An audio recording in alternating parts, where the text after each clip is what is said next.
When Japanese artist Yayoi Kusama first moved to New York City, she stood at the top of the Empire State Building and made a promise to herself.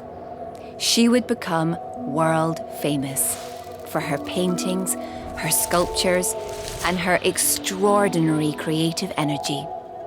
She was thousands of miles away from home, and she finally felt free.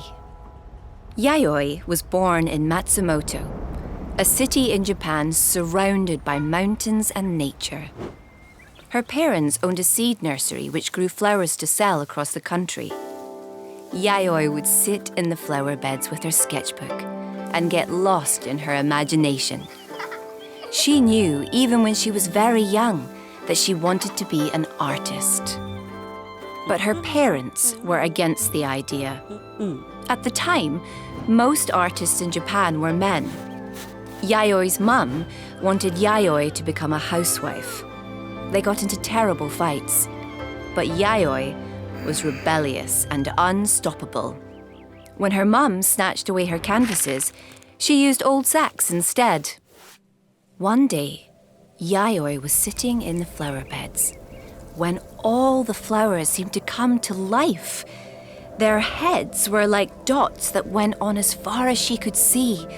She felt as if she was being obliterated or breaking into little pieces and disappearing into a field of endless dots. After Yayoi got home, she sketched lots and lots of the never-ending fields of flowers and what she'd seen in the field. Drawing helped her to feel calmer and more in control. She could break herself into dots or self-obliterate and become one with her surroundings. She also used dots to connect with other people, like in this drawing of her mum. A few years later, Yayoi saw the work of a famous and much older artist called Georgia O'Keeffe, who lived across the world in America. She decided to send Georgia a letter and some watercolor paintings she'd made. To her surprise, Georgia replied and even said she showed the watercolors to her art dealer. The letter was the start of a new adventure. Yayoi would later write, "If Georgia had not answered my letter, I'm not sure I would ever have made it to America. It was because of her that I was able to go to the USA and begin my artist career in earnest."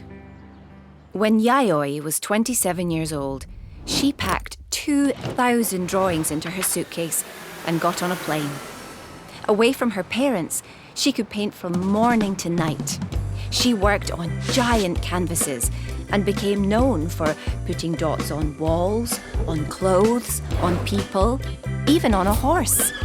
Yayoi found lots of fans who wanted her to paint dots on their bodies so they could become a part of her artworks.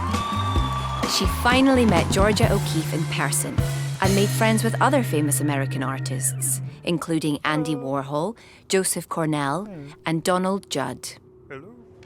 But like in Japan, most of the artists in New York were men.